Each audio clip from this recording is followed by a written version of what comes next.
Are we on Yes, the, we are. okay, excellent. Because I know we've got some, several folks joining us on the World Wide Web.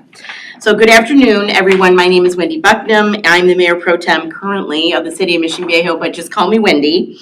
I am really I'm the founding co-chair and the secretary of the task force nonprofit organization. So we have, and by the way, this is the chair of the task force nonprofit organization. So we're a team. So I'm the chair, co-chair of this, and then we have our nonprofit that funds how we keep this thing going. So welcome everybody, and we have a great meeting today. And I want to thank those that are joining virtually. I know tis the season; it's very busy, so joining virtually is great. As a reminder, we do live stream this, and we stream it live to residents, press, and it's also recorded. So will be made available on our website, soberlivingtaskforce.com. So today we have several special guests joining us to provide some valuable insights. As you listen to the presentations, I just would ask you to think about them in the light of our ongoing efforts to drive reform and how we can continue to optimize our approach. So let's get started on our agenda for today. So we have a special guest speaker, Heather Black-Coyne. Oh, okay. Good, thank you. You did so good. I'm pleased to introduce this first special guest. Heather is the Executive Director of the New Directions for Women, who will discuss best practices for recovery homes, which I think this is critically important. This is at the core of what we're really trying to focus on. And we're really focusing on responsible operators as we pursue reform, and not just the horror stories. Yeah. Those are important because that's what we're trying to prevent. And protecting those folks. So Heather's expertise in fostering high quality, supportive recovery environments is invaluable to our discussions. And Heather, thank you for your time and for being with us today. Why don't you go ahead? Hi, everyone. We'll get into it. I'm Heather Black-Coyne, Executive Director for New Directions for Women. With me, I have Lexi Larison. She is our Director of Business Development. And both she and I have worked in and around treatment recovery residences for some time now. My locations have been in and around Costa Mesa, and so I'm familiar with the variety of issues that have been raised as a result of sober living or recovery residences being in the communities. And wow, it's been an interesting journey to watch, to see the neighborhoods respond, to see how the city responds, to see the efforts towards supporting individuals in recovery. I've been with New Directions for Women for a little over 3 years now, and we have a recovery residence in the neighborhood. And I've been fortunate enough to work with operators who have tried really hard to do recovery residences right. And I've seen the dark side of it too, the horror stories that you spoke of. Mm-hmm. And in my journey in working in treatment, I started out as a case manager. So I would be the case manager on the front end trying to place my clients in a recovery residence. And oftentimes at that time, we would hop in the car together, go check out this house, that house. Who is staying there 24 hours a day? Are they doing urinalysis? Are they billing my client's insurance to stay at a sober living? These are questions that we would ask, and this is 2014 forward a little bit. Oftentimes, those things weren't happening, and/or they were charging our clients insurance to stay at the sober living, and so you would just see these different practices that were in and about the sober livings, and I can only imagine what that's done to the neighborhoods, to the neighbors who are purchasing homes, have been in these neighborhoods for a while, wanting to raise families. And it's unfortunate because physical dependence already has a stigma to it and a stereotype associated with it. The disease is isolating in itself. And the path forward to recovery is the opposite of isolation, and it's the integration and bringing these individuals into the community. And our industry, and I take accountability on behalf of our industry, have really played a part in making it more difficult for our clients to integrate by practicing these isolative practices that scare people away, essentially. And in some sense, many operators would say they're trying to help the client get them in the community, but because of their practices, it scares the community away, and there's town halls and there's these restrictions and so on and so forth that then make it more prohibitive. And so best practices, when you are dealing with individuals that are early in recovery, there is this inherent risk. And there are behaviors that individuals that are not in recovery or are in early recovery, there are behaviors that they engage in that are unfavorable in nature.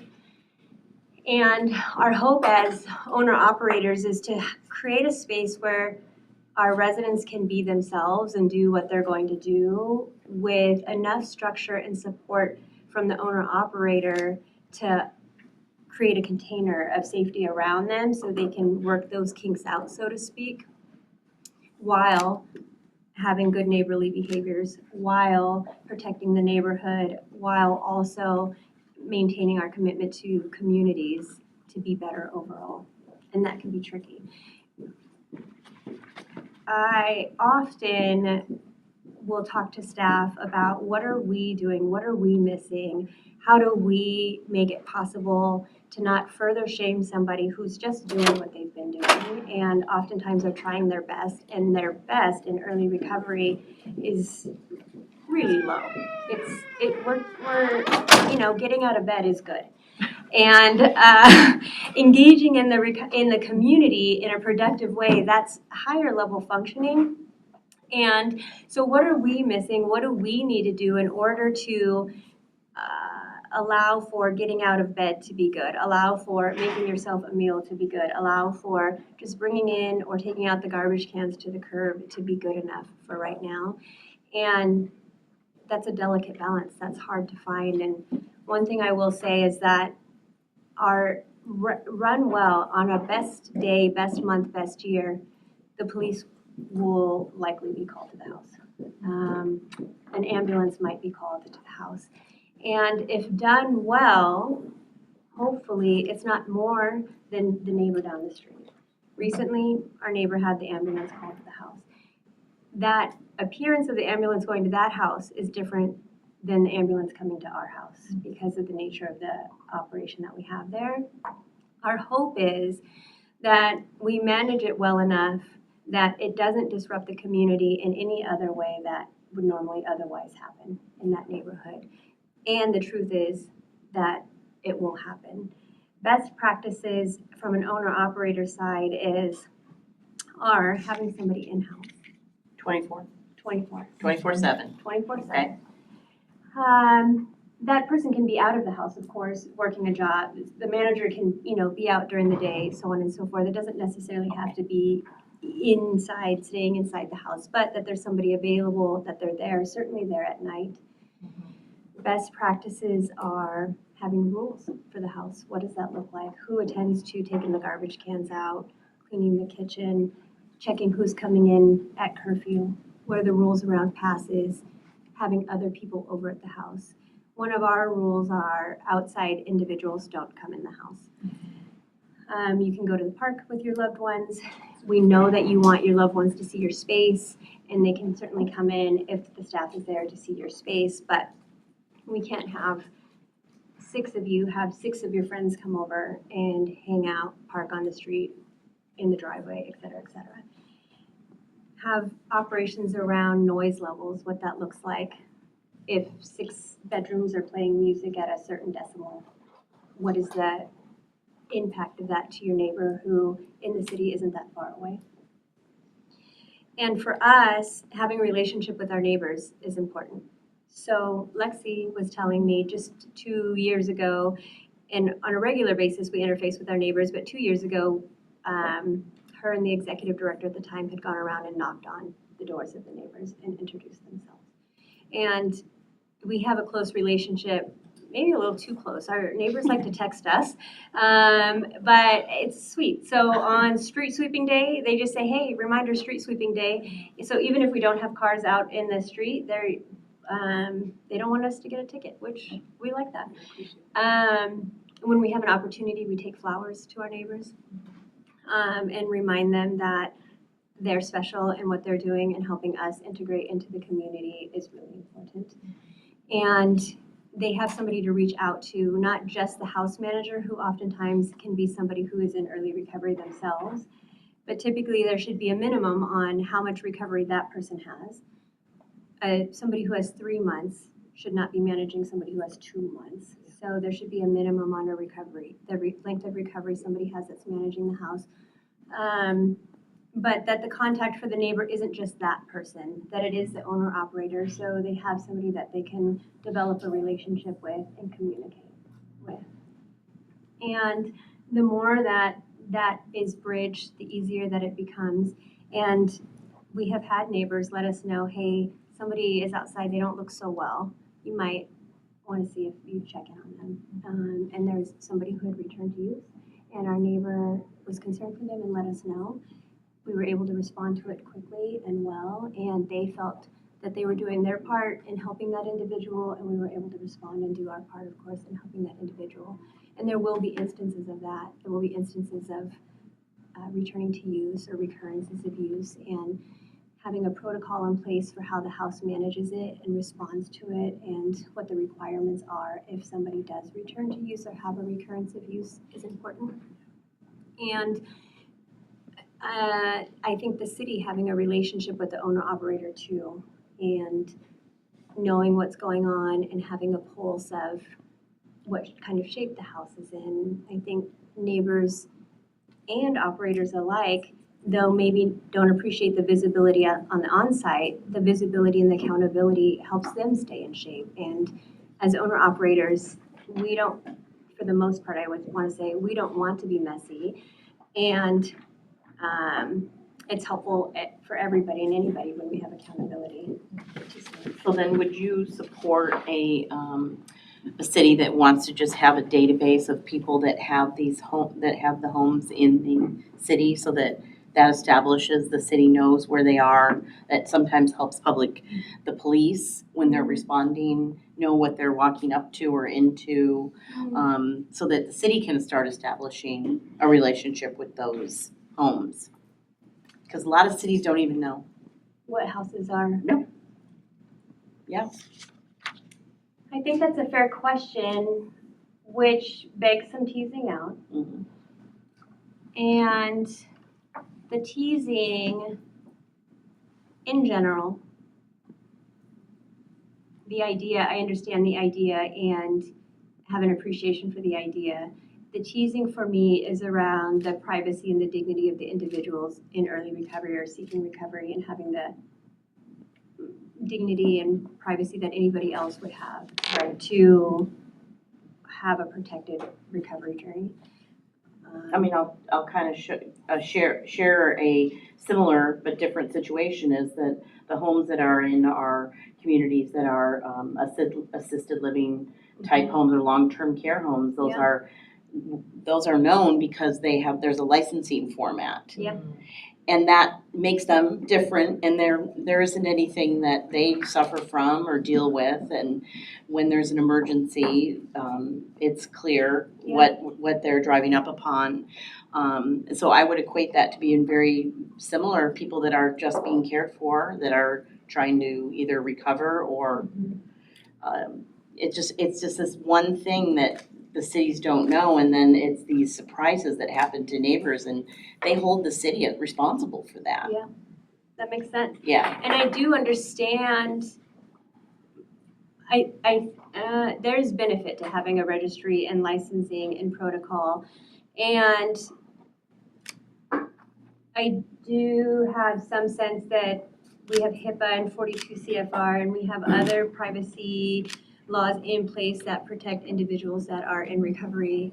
Well, so there's HIPAA that protects our healthcare information, and then there's 42 CFR, which further protects individuals with substance use disorders. And so I think that would take some teasing and exploring to understand where the gray area is with those two, to make sure that we're not violating anybody's personal rights in that respect. I do, though, understand your take, Yeah. and there is some value and importance to that. I mean, that is something this task force has been working towards. Yeah. And several cities have registration that they've put forth, or that they're required to register. Understandably. Yeah, so that is happening. That's why I asked. Understandably, yeah, Okay. understandably. Thank you. You're welcome. Thank It's a you. great question, so I have a Any- couple of questions. Do you have, go ahead.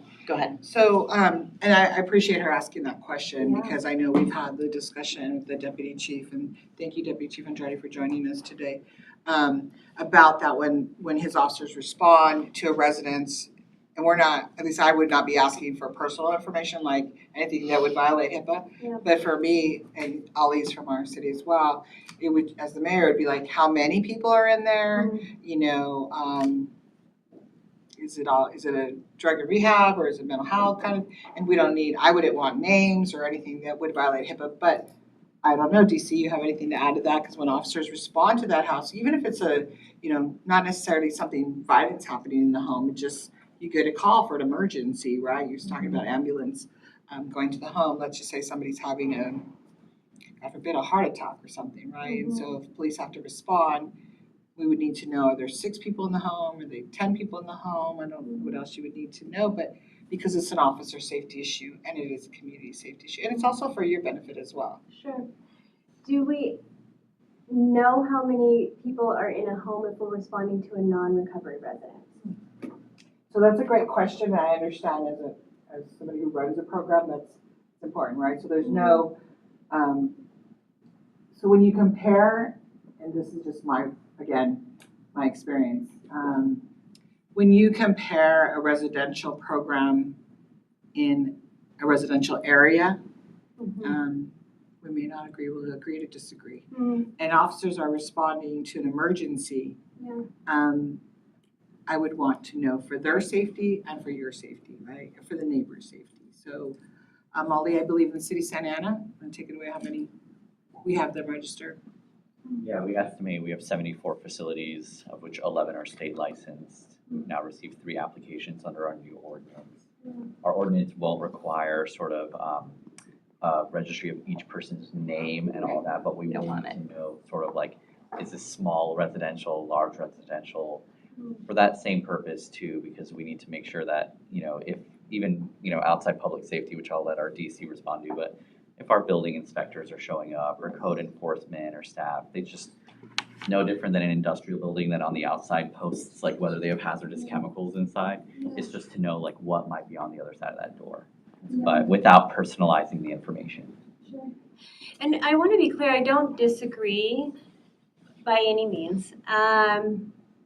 And I have a deep understanding of how sober living homes and treatment centers have infiltrated our neighborhoods to the highest degree in an extraordinary way over the last decade or more.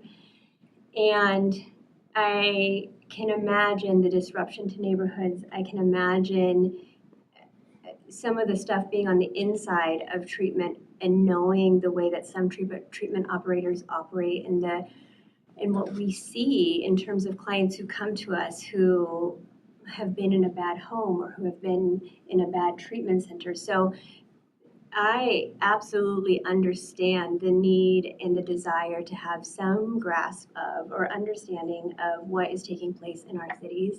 And as an operator, for us, we want that too, because we want the individuals that are in our recovery program to be safe also. And so I don't disagree by any means. Please hear that. I do always want to take into consideration the dignity of the individual seeking recovery and the privacy that's afforded to them to do so in a way that we would afford to anybody else. Yeah. And so that's why I asked the question. If a police officer comes to my house, he has no idea who's in my home. And though anybody in my home could be equally as dangerous as anybody that would be in a recovery home, or mouthy or disruptive or XYZ, fill in the blank. And so advocacy is always for the individual that's in recovery and to understand addiction as a whole, that while these individuals are using substances, more often than not, they're not violent individuals or dangerous individuals. Mouthy, sure. Rude or volatile in some way or another, that can happen. And the physical dependence and the change from being physically dependent to not really is a process, and people will behave in unsavory ways, but not necessarily violent or dangerous ways. Yeah. Careless, sure. Flick Yeah. a cigarette into somebody else's jar, But sure. what, I just want to be really clear, this task force is actually here for those individuals. Yeah, We I want- do that. We want Yes. to see good treatment, Yeah. proper treatment of these folks that are in our neighborhoods, because we feel if they're treated properly Yeah. and things aren't abused in the way of insurance, non-monitoring, the list goes on, then the neighborhoods will be okay. I agree. That is our stance. I agree. So I wanna, just so you know, I that agree. is the mission of this, and so why we wanna hear from you is because your best practices that could be Yeah. suggestions for filtering out Yeah. to the bad actors, to give your industry and elevate your industry in the eyes of the public is really the goal. Yeah. Yeah, I love that. yes. Nick, go ahead first, and then Nick. Yeah, I just raised my hand right now, so you can. I absolutely appreciate your perspective and sharing your ideas on best practices. My question is more, maybe if you can answer on behalf of the industry, why is the industry in sober living homes in particular reluctant to take on these best practices? I work for a city. We can call them conditions of approval. Yeah. We don't have to call them. We can call them best practices as been done in other places in the city. Yeah. Hotels and motels. But it seems that the industry has taken a very hard no. We will not take on these best practices if it means a requirement. And I'm wondering, as you shared, these are good ideas. These are all things that probably will alleviate Yeah. a lot of the community's concerns. But cities have been unable to impose these.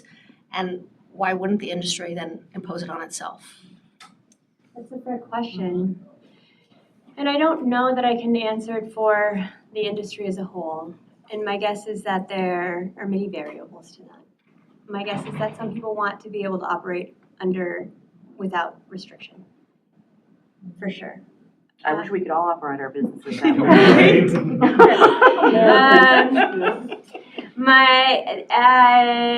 There are many people that want to operate well and believe that they do so and want the ability and the freedom to be able to do so without the oversight of the city coming in. We know that. I Yeah, we think know. there's a myriad of reasons that might be.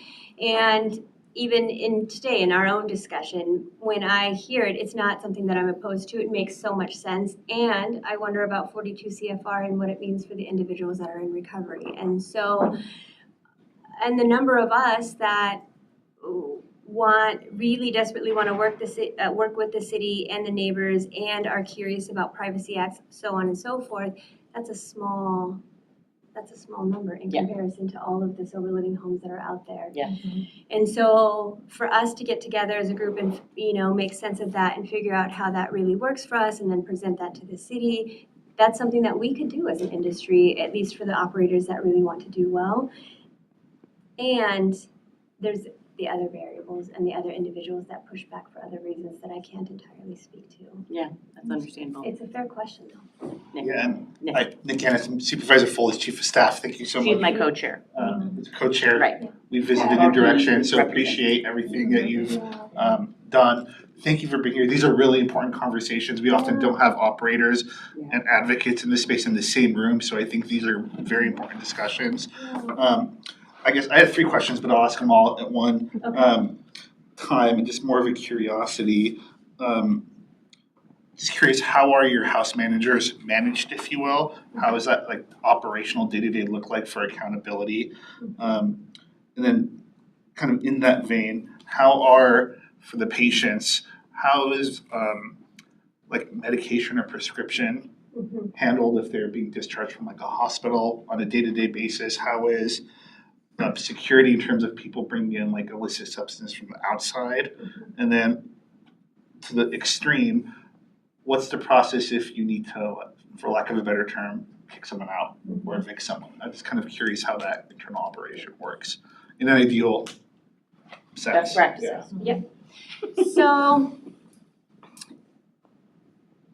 I'm just sort of snow globing it and thinking about where to start.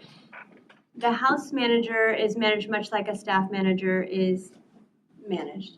So there's a reporting structure, somebody that person reports to, and reports that they have to have, logs that they have to have that are reviewed, checked, ensure that they are being monitored and that they are doing their job as outlined. And there's performance evaluations, there's feedback forms for clients to let us know how they think that individual is doing. We have cameras on our property so we can see what's going on in and out. And then we have a regular check-in process. How are you doing? What do you need? So on and so forth. And then always somebody available to support that staff member if they're having issues for any reason in and around the house. And then also providing reprieve for that individual to take a break, have a vacation that includes somebody else being there, being in their spot, so there's regular checks. And in terms of medication or substances in general, part of the best practices are room searches. Just randomly make sure that there isn't any illicit substances in there, hidden under the mattress, in the pillow, etc. Medication is common. They are stored in a locked locker in a sober living home. We're not administering medications or storing the medications for them, but there is a locked locker where they keep their medications, where we are in communication with the individual's provider. We know what medications they're on, they're in their locker, they're locked, and we do a med audit on those medications every week to ensure that however many meds are supposed to be in the bottles are actually in the bottles. And there are substances that they can't have. They cannot be on a controlled medication. Vyvanse, Adderall, that sort of thing, they're not able to do. If they are on MAT, which is best practice for individuals with opioid use disorder, we always encourage that they're on Sublocade. It's an injectable so that there isn't any medication. However, it is best practice and it is extraordinary in saving lives. So we do allow that substance in the house, and it is more closely managed and audited to ensure that there isn't any abuse of that medication. I'll come to you in just a second, Travis, as soon as I'm done with Nick. And in the event that there is a recurrence of use, which does happen, we encourage that individual to, it depends on the severity. There's a number of different ways in which a recurrence of use can happen. And if it is a recurrence of use that we have some sense that we can come back from, then we try to work with that individual to stabilize away from the property for 3 days, come back, reintegrate, and implement whatever structure might be necessary there. Early curfew, closer connection with family, etc. If it's somebody who has had more of a recurrence of use that requires some sort of medical intervention, we will try to door-to-door transfer them to a facility where they can stabilize in that case. And then in some cases, we ask that they leave if they're not agreeable to any of those options. And they do. So we're gonna hold for just a second because, Okay. so we'll Okay. come back to you. Perfect. What I appreciate this, I Yeah. appreciate the information, but we wanna make sure we get another presentation, and then if we have time at the end, we can circle. Perfect. Okay? Yeah. Sound good? All right, so next I'd like to welcome Corporals Jonathan Perez and Gavin Roloffs from the Santa Ana Police Department. And they are the Quality of Life team. So this is going to be good information. They're going to share their experiences, strategies related to addressing the community impacts from sober living in the recovery homes. And then Corporal Perez is a veteran of the United States Armed Forces, and Corporal Roloffs, who graduated cum laude, and has served in patrol and directed enforcement, bringing essential frontline perspectives to enhancing the neighborhood's quality of life. And I want to thank both of you for joining. Please share. So before we start, I just Please. want to introduce our Deputy Chief Roland Andrade. So he's one of our members of our executive team in Santa Ana Police Department. I don't know, DC, if you want to share anything before they start? Sure, absolutely, and I appreciate the question. I can assure you we didn't set this up, but obviously the last comment by the other presenter was, if it doesn't work out, we kick them out, right? We don't get them back to where they came from or anything like that, we kick them out. And that's really where our team picks up on this stuff. We have a quality of life team that was established several years ago in response to some of the challenges that we were having in and around Santa Ana. Staff was allocated to it, and the team has grown over time. And the model, I'll let them tell you your model. I don't want to steal any thunder from them. But I think as we all sit here in the room, maybe aside from the practitioners out here, none of us get to be on the front lines interacting day in and day out with the individuals that are on the receiving end of the drug abuse, of the failed services that we see, of the failed rehab, the sober living homes, of the false promises that happen throughout this industry for these individuals. So what we've encompassed is a law enforcement based and a law enforcement driven, very compassionate approach that I'll let them tell you about. But ultimately, it's a balance of multitude of services, cleanup, and law enforcement. So with that, by all means, guys, go ahead. Great intro. Thank you, sir. So first, I'd just like to give a background in the history of how the Quality of Life team came about in the city of Santa Ana. Like all of the state of California, Orange County was not immune to a huge increase in homeless over the last several years. And when the Civic Center, some of you might remember, right there in the Plaza of the Flags in front of the courthouse, was a huge encampment. There was over 200 homeless individuals there, tents, benches, sofas, chairs, a lot of them living in filth. And eventually there was a court ruling that allowed us to clear that encampment while also providing services to all the people there if they wanted to accept them. And a lot of that led to people getting housed temporarily, but then the city saw a huge increase of homeless popping up throughout the city. Encampments, open air drug use, things like that. And it was very taxing and draining on city resources, specifically police department resources. So the department leaders, city leaders, developed a quality of life team. And as you can see on the screen here, the mission for us is homelessness-related issues. The community was constantly telling us, hey, what are we doing about these encampments? There's a bunch of abandoned property behind my garage. I can't get my car out to go to work, things like that. And also being aware of the needs of the individuals that are homeless. So that's kind of the reason the team was started. That was back in January of 2018. All of us were doing it. Yeah, absolutely. And with that, I'll let Corporal Perez here talk about a little more the components of.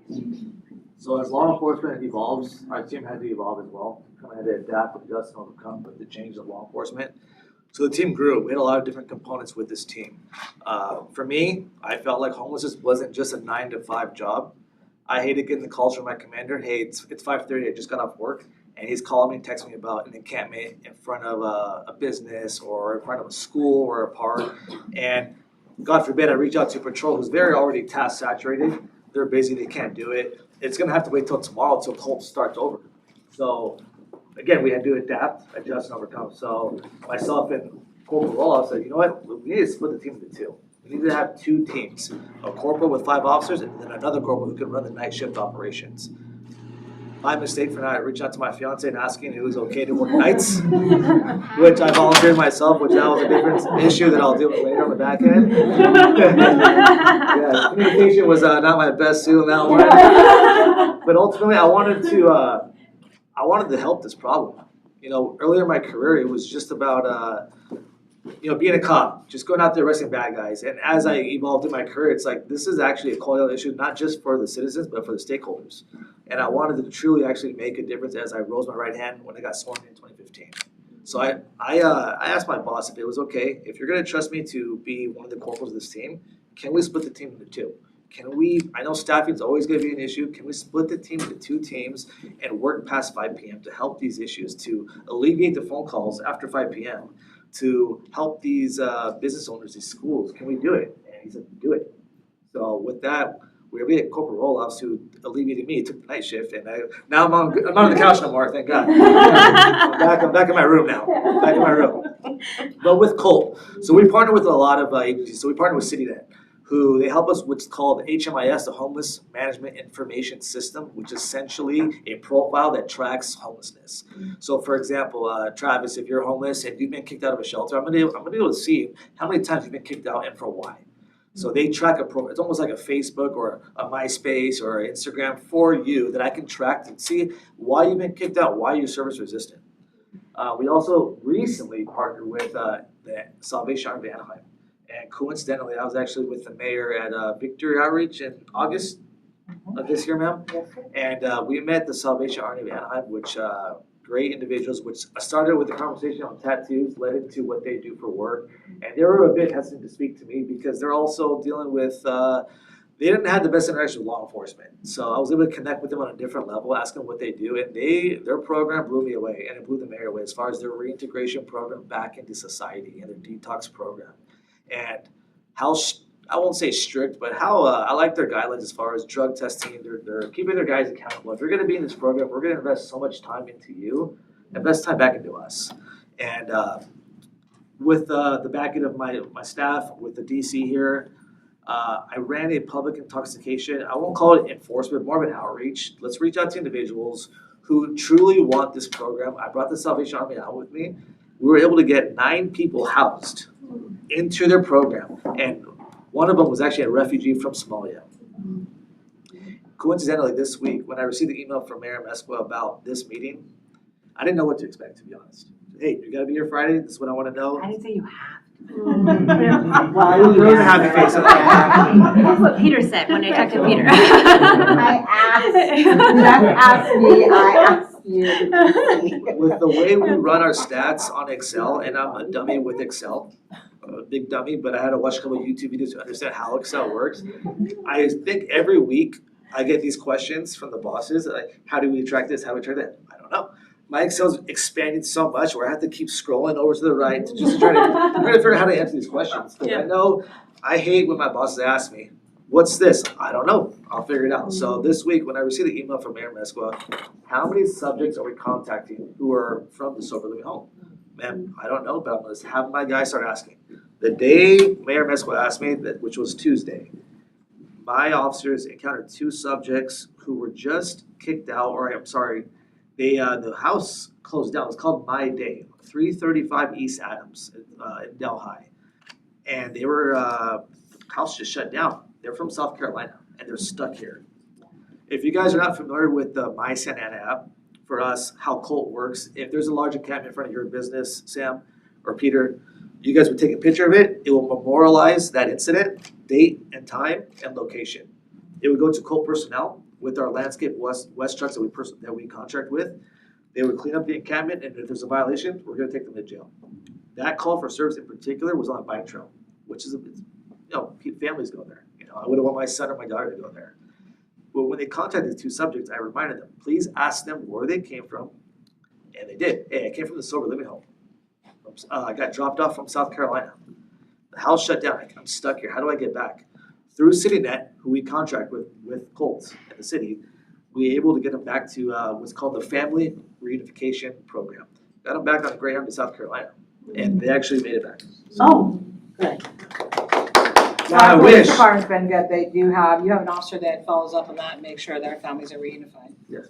And I wish I would have known more about this early on, because I would start asking my officers, please start asking these extra questions so we can adequately help them get them back to their home. Because a lot of times individuals, the unhoused individuals that we contact, they're not from California. They're not from Santa Ana. which bleeds into our quality of life, which now we're dealing with a plethora of individuals that are not even from here. That's what we've seen So you'll be too. adding it to the data Yes, ma'am. questions you'll be asking. Absolutely. So our team, we do a little bit of everything. Our mission, honestly, we just want to keep the city safer, get them the services. However, we at some point, there comes a time where the air horning them so they can go hide and come back again. Those days are done. If they're going to be service resistant, they can't stay here. And if that means we have to take them to jail for a couple hours so they can get detoxed and come back out, we can have another conversation about how we can help them. We're going to do it. So we do compassionate policing. Our team is not full of knuckle draggers or gorillas. We actually have a wide variety of officers that are 65 years old who drive what's called a PERT officer. It's a psychological or emergency response team who's an OC health clinician. So in the event, maybe they meet the criteria, gravely disabled, a danger to self, danger to others, we can get them a 5150 hold, which holds a little bit more value for us to get them the long-term help they need. So our team is definitely Batman's tool belt, has everything in its tool belt. So we're still growing, we're still evolving, and I think every week we get a new task and we add it to our tool belt to how we can help these individuals in the city of Santa Ana. So just to kind of close out and before we open up to the room for questions, I think as we evolve with this COLT team, where it came from to the passage of Prop 36, which has been a tremendous benefit for the community, and we start to turn the corner and balance the need for enforcement versus outreach versus services, I think we have a really good handle on that right now. And one of the things we're starting to lean more on is the actual enforcement component of it, because the posture is you can take services and go get a bed, you can get arrested and get a bed, but you can't stay here. Like, we can't allow you to continue to stay here, because I'll tell you just a wide open secret. There's nothing compassionate about leaving somebody on the street corner with a needle in their arm. That's not compassionate. And that's what we relay to these guys. They need to go to jail, allow them to sober up, allow them to sleep, allow them to get a meal, even if it's in a custody environment, something they're gonna go to prison for. We all recognize that, at least especially on the first offense. However, we have to start making some progress towards that. They're offered services at the onset when they're initially contacted, and they're actually offered services again on the way out the door at the jail. It says, hey, now that you've had an opportunity to get some sleep and some food in your belly, would you like an opportunity to get some services? So it happens twice during our interactions with them. But ultimately, our COLT team continues to evolve with as Jonathan mentioned, the questions now. With this whole sober living component, we recognize that we contact people from all throughout the country, all throughout places outside of Orange County. We get all of that. And sometimes those numbers just vary, and sometimes we'll see an uptick of somebody or people from outside of the area. We obviously know something happened there. Now we're going to start to track that data a little bit more, and then ultimately, again, staying within our vein, see what comes of that information and see if there's anything more we need to do from a criminal investigative aspect to see what comes of that.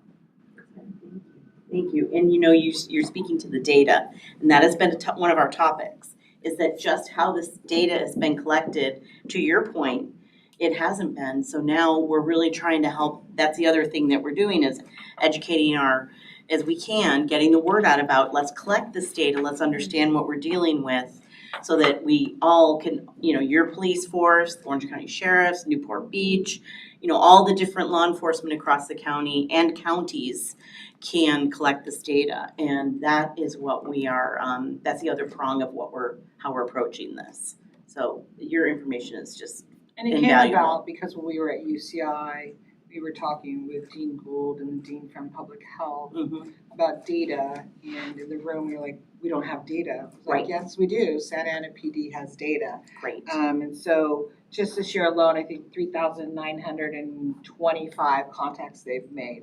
So if they had to start asking that question, were you in a sober living home? If I just sent an email to them after Jeff sent it to me on Tuesday You would late have more. afternoon, we'd have more than just Yeah. two, right? And so, how many do you think, Corporal, have you been in the longest, have we reunified the family out of state? You were rough, Out of state this year, I would say over 15. over 15? Yes, ma'am.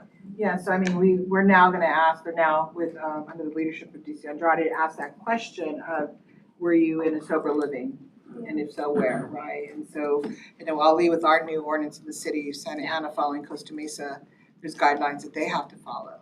So I'm sure you were writing the address down to say, because when they shared with me, I was like, well, everybody that was in that home that closed, where did they go? Yeah. Where did Yeah, they go? right. And on that home, particular home, and it's in Delhi, right, one of our oldest communities, and I believe that they have 3 homes right next to each other. Yes, the builder built 3 homes in a row and then was sentenced to federal prison for tax fraud for hiding money in Switzerland. Correct. So where are those people that were in those 3 homes, right? And so I actually asked them, and of course they'll check with DC Andrade, to go out and just see if they can make contact with anybody that still remains in the home or in the area so that we can reunify them with their family. So I just have to say, and not because I'm the mayor of Santa Ana, I've lived in the city my whole life, is that the Quality of Life team does an outstanding job and I've watched them evolve. They work 7 days a week. You're on from, what are the hours, Corporal? I work from 6 in the morning till 4:30 p.m., ma'am. And you work, I'm here at 2 in the afternoon till midnight. and you're a 5-man team, 6-man team? There's 12 officers total, and then the 2 of us, and then we'll also be adding 2 additional officers in a couple weeks. And you work with CityNet, Parole, Probation, Salvation Army. Did I miss anybody? We also have Landscape West, code enforcement. Yes. So it's just kind of quick, summary of what they do, but thank you guys, I know. Thank you. So you're busy, thank you for coming in, DC. And I did ask them, because Jeff, when we were talking, I did ask the chief, and when I met with the DC this, after we spoke, Jeff and I asked if one of them could join the task force, so it would help us. Terrific. And so I think they're trying to figure out who will be. Whoever that is. Yeah, we'll look at DC and John and be like. We'll just fight for it, it's okay. So- We meet It's okay, quarterly. We meet quarterly. I don't meet quarterly. Why do it seem like we meet more often than We quarterly? meet quarterly. I know, it comes up fast. Okay, Okay, we have time. Quarterly. So we have time for one more question. I think, Travis, you may have had a question. I was just gonna say, my understanding of a sober living home is that it is not a substance use disorder facility. And as such, it doesn't have the same privacy protections as a substance use disorder facility. Now, there is Supreme Court legislation that protects them from regulation, but the argument in California is that these facilities are bringing people from out of state into our state, into our community, and then they don't follow a rule, or if they relapse, or if they need to be 5150, once they leave that the care of that substance use disorder facility, psychiatric health facility, whatever it may be, they no longer have a home and they end up on the streets, right? STRTP, short-term residential treatment programs for foster youth, have to be licensed by DMH. They have to be licensed by the Department of Health Care Services. Those addresses are even more highly protected. The California Department of Social Services won't allow those addresses to be made public. But if you are an industry expert, you know that certain facilities have to be licensed and there is a database, right? So that being said, even these HIPAA protected CFR 49.2 protected facilities, these are required to be in a database. The challenge with sober living homes in our communities is that the same laws that protect them from being regulated and ousted as a business are the same laws they're asking for exemption from eviction processes and privacy rights and things like that, and they're using it as an excuse to not follow these things that are put in place and protected.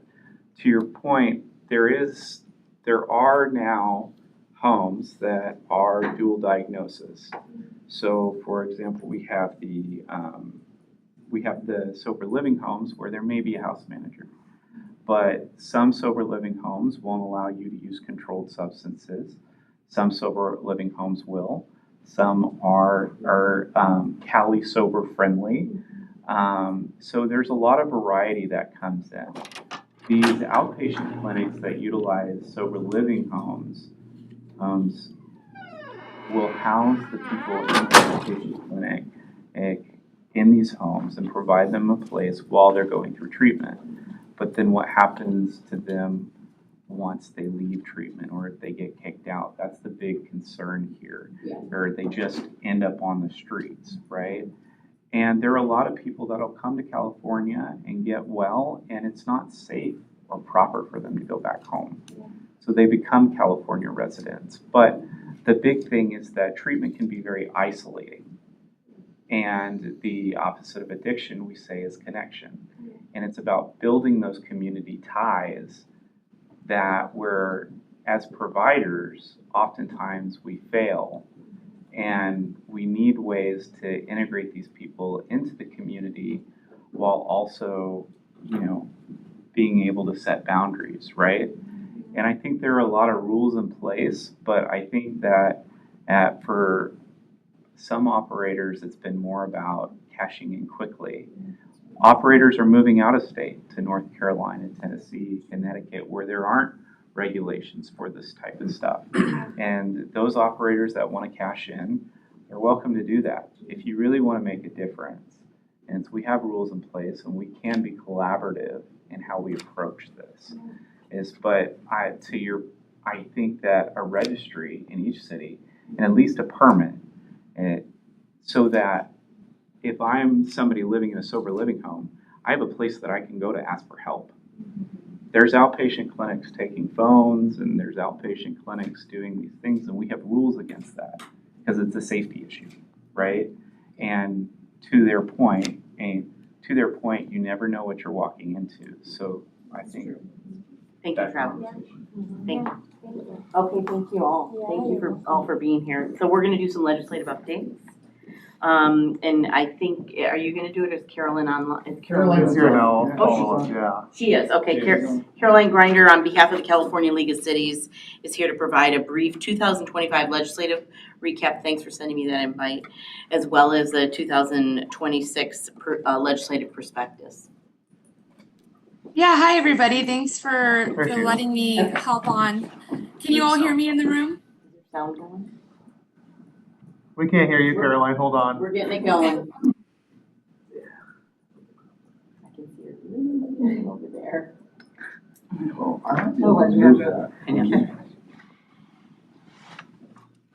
Hang on, we're checking on our end. And Heather, thank you so much for joining us. Yeah, and absolutely. Sharing with us. So Yeah, it'd be great to have you back and just be part of the team. So thank I you would very love much. to come back. Thank you. It's such an important conversation, and I was thinking a question in addition to, have you come from a sober living home? A good follow-up question is, Oh, that's a good. Stand by, Carolyn, we're adjusting the volume. That's a good question. because we're the recipients often of clients who've been left.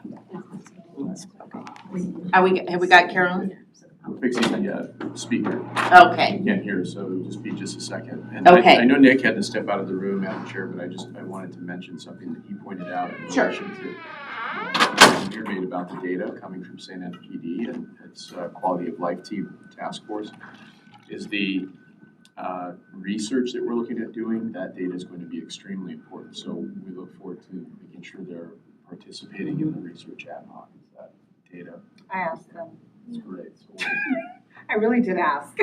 Peter will make sure that as we're looking at coordinating that ad hoc meeting, that your departments. We'd have to come to an agreement with Emily with the city and the police department, what they can share. How you want that, yeah. So we'll talk with you about that. Research to know that there's people on the streets. Yes. Research. We'll talk, DC. You'll be on the. All right, sounds good. No, but it's specifically related to the why. Let's get to work. They'll meet quarterly. Sorry. We meet quarterly. Meet quarterly, never does an ad hoc. It's gonna feel like it's every other week. Well, and to answer the chief's question, I think it'll be very instrumental in more education in Sacramento as That's the Get group bills goes passed. to seek more reforms. Absolutely. And I know Supervisor Foley has been passionate about this data piece, and trying to get all the law enforcement entities together. Costa Mesa, I know, was one of hers because of just going back to when she was there and governing there, so. And I think when I first joined this group, the sheriffs they were here. They are, but they'll be back. Okay. And they might be out there. I don't know who's on. That's the disadvantage that I've got with the Zoom. Do we have anybody? So, So what I'll do you want to go I'm first? just tee her up and then hopefully by then Yeah, the why don't audio you will do be. that? and Sure. then Go ahead and tee it up. we have My a fixer, pleasure. we'll bring it Introduce through. yourself. Yes, Connor Medina, Regional Public Affairs Manager for the Orange County Division of the League of California Cities. Thank you as always for having me. Just to touch on the local engagement side of how we can get policy through. It's been, I think, a winning strategy so far to get momentum towards progress on this issue, to have our cities be as engaged as they have. Orange County has definitely been the most vocal in terms of being proactive and helping to find these solutions and push for these solutions. Our legislators understand this issue very well. They hear it from their constituents, and therefore they're very willing to author ideas that we present to them and work with them on things that we can get passed. The challenge, of course, is making sure that the rest of the legislature understands, as Jeff had just mentioned earlier, what this issue is, and how we message it to those legislators is of utmost importance if we want to continue on this trajectory. Caroline will touch on the 4 bills that we have managed to get passed, which is a huge milestone for us because we were in a decade plus of a drought of legislation. And now that we are really organizing together to make our position known on what we can do to help this issue, trying to get our messaging right, shifting away from saying no, right? Because when it comes to a lot of different policy areas, not just this one, saying no does not get you very far.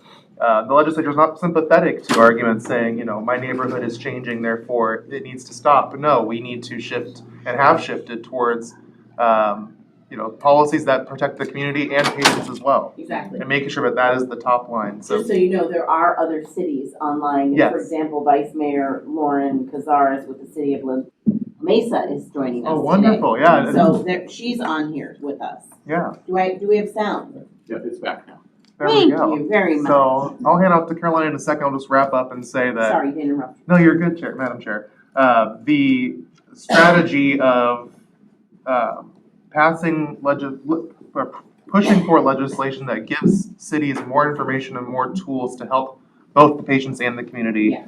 And the other prong of that, making sure that the state has the tools that they need to regulate these homes and to make sure that they're enforcing state law, and in areas where we can refine state law, refine that as well. Those are the key pieces that we can keep the momentum running towards. But it's definitely going to continue to take education, continue to take all of us working together. We have a meeting coming up soon with a lot of our member cities who have been very engaged on this issue, and we're continuing to collect feedback on what our member cities want us to see us engaging on in 2026. What kind of proposals can we be backing that have, like the 4 bills that Caroline will talk about, that we have seen success in? Where can we continue to make inroads that the legislature is not going to reject, that the governor is not going to reject, that will keep this ball rolling? So with that, Caroline, I think the volume is all fixed, hopefully. Great. Hopefully you can hear me. Oh, very well. Very well. We overcorrected, Caroline. Go for it, Caroline. Okay. Thank you all, and thank you, Connor, for being in the room. I'm hearing myself double. Is there any way you can mute the sound in the room? Muted our mic. No. Okay. The mic is not muted. Okay, please mute the mic. There we go. Okay, I hope that this is working on your end. This definitely is better for me. Thank you, Connor, for the update, and always appreciative of these meetings and always learning a lot from all the guest speakers. So thank you for having me. We've taken a bit of a strategy over the last 2 years at Cal Cities, a little bit of a different approach than we've done over the past decade. What we've done is we've introduced a lot of bills, but focused on small incremental change as opposed to one bill with a ton of changes. So last year we sponsored 4 bills, we got 2 passed. This year we sponsored 4 bills, we got 2 passed. And so the strategy there is have a lot of bills on this topic, get the legislature talking about them. We might lose a bill or 2 along the way, but we'll come out with a couple of really strong bills at the end of it to get us over the finish line. And that's really been successful for us. So as you guys are aware, AB 492 Valencia passed. That bill will require the Department of Healthcare Services to notify cities anytime a new license is approved for a facility in your jurisdiction. Really excited about that notification. We wish that that applied to sober living. Unfortunately, it does not. The Department of Healthcare Services, it basically says, well, we don't have oversight of sober living, so we can't do those notifications. So we had to limit that to licensed facilities for now. But that is a big step just in terms of knowing who's coming into our communities and how to support those homes. And then the other bill, AB 424 Davies, also passed and was signed by the governor. That bill requires DHCS to notify complainants when their complaint has been received, when the investigation into their complaint has concluded, and the outcome of that investigation. Previously, if you wanted to know that information, you had to file a public records request. It could take upwards of a year. So now we're going to have really more transparency for people who are calling with complaints, raising concerns around safety. You'll be able to have more clarity into what happens. You're not just calling the department and never hearing back. So really excited about both of those. Like I said, small changes, but real progress. We had a number of our elected officials come up to testify. I know Mayor Mezqua's in the room. She came up talking about the importance of these bills. So we will continue to tap on you all, the experts, to come up and share your stories and what your cities are experiencing. We have 2 other bills from this year that are now 2-year bills. So that means we introduced them last year. They stalled out, but they can come back next year. Those two bills are SB 329 Blakespeare. That bill would create timelines in state statute for when investigations have to be started and concluded by the department into complaints against licensed treatment facilities. We saw from the audit last year that it was taking the department sometimes over a year to conclude investigations. We want to speed that up to 60 days. That bill did stall in appropriations. We're in active conversations with the senator's office, with the Department of Healthcare Services, with Senate Health, to see what our path forward is going to look like for this bill this year. But no, we're really committed to figuring out a path forward to try to make those investigations timelines move more quickly. And then the other bill, SB 35 Umberg, I've been going back and forth with the author's staff this week. I'm hoping to bring that bill back. You'll know that this is year 2 of us trying to set up some kind of legislation that would allow for local governments and counties to investigate complaints against licensed treatment facilities if the department fails to act in a certain timeline. We want to allow our counties in particular to partner with us to make sure that those allegations are being investigated quickly and that everyone's safety is top priority. So that's a big part of that bill. And then also part of that bill is requiring the department to meet certain metrics when investigating complaints against sober living homes as well. So we are really focused on bringing that back. I think it's Senator Umberg's last year in the legislature before he terms out. So he's definitely going to be taking some big swings at this issue. And we're looking forward to being a part of that with him. So know that both of those are definitely still on the table for this year. I will say I heard a lot of conversation about HIPAA, privacy, and those kinds of issues today. That comes up a lot in the legislature around these bills. Definitely is the sense of the decision makers in Sacramento that HIPAA and other privacy laws do apply to sober living, and they really have raised concerns with allowing local governments to go in and do our own investigations of these facilities because of issues related to HIPAA. Our lawyers see that a little differently, but that is something that we're up against in terms of our advocacy, is a sense that kind of privacy law applies. Quickly, I was also kind of asked to talk a little bit about some of the issues that we have a hard time making headway with. Maybe some of the changes we'd like to see, but we haven't, really cracked the nut in Sacramento in terms of making progress on. One of those is distance requirements. Cal Cities for a long time did advocacy around implementing 350-foot distance requirements between sober living and licensed treatment facilities. We took a stab at sponsoring a bill on that topic last year. It was never set for a hearing.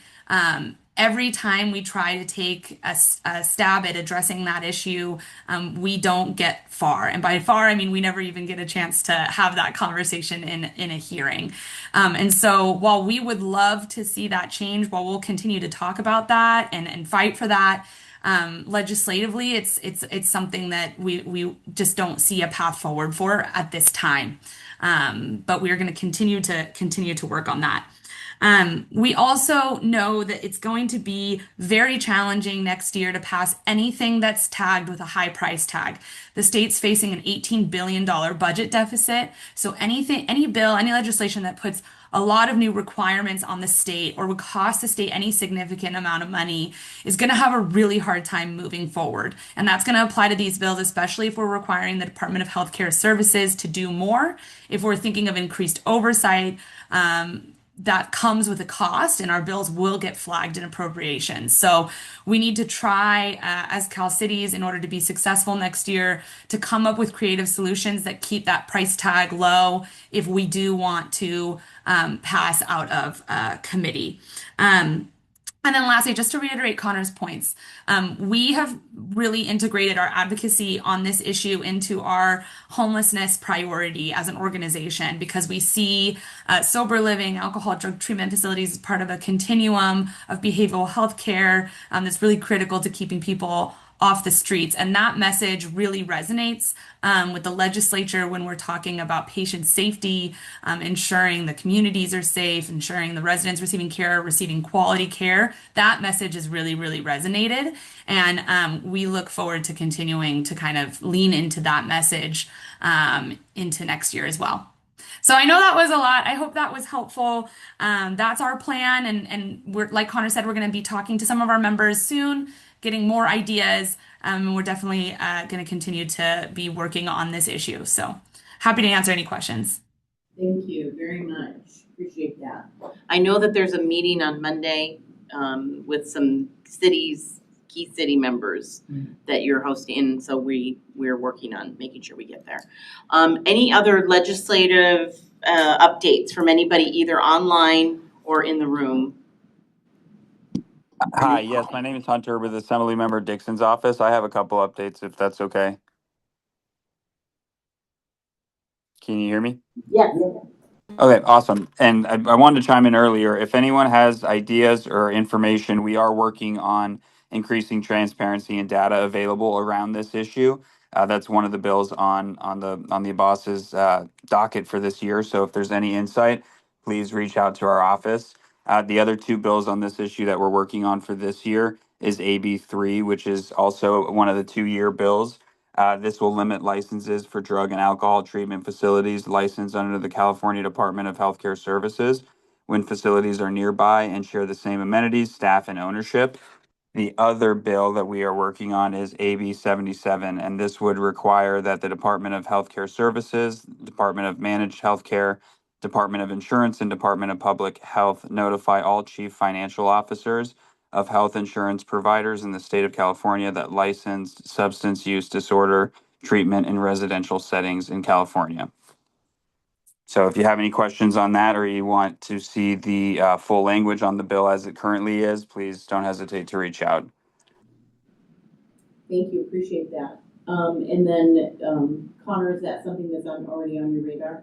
Okay, thank you, appreciate it. Anybody else? Legislative update. I would just ask Connor if you can, I don't know the rest of the room, but I'd like to get some information on the 2 bills that Hunter was talking about.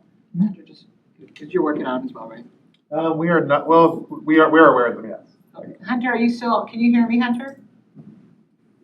Okay, I just want to get a copy of all of them. We can follow up with it. Thank you. We'll follow up with you. Thank you. Appreciate it. Wendy McIntyre, just acknowledging Assemblywoman Dixon's Bill 1356, Johns Hall, that passed this year.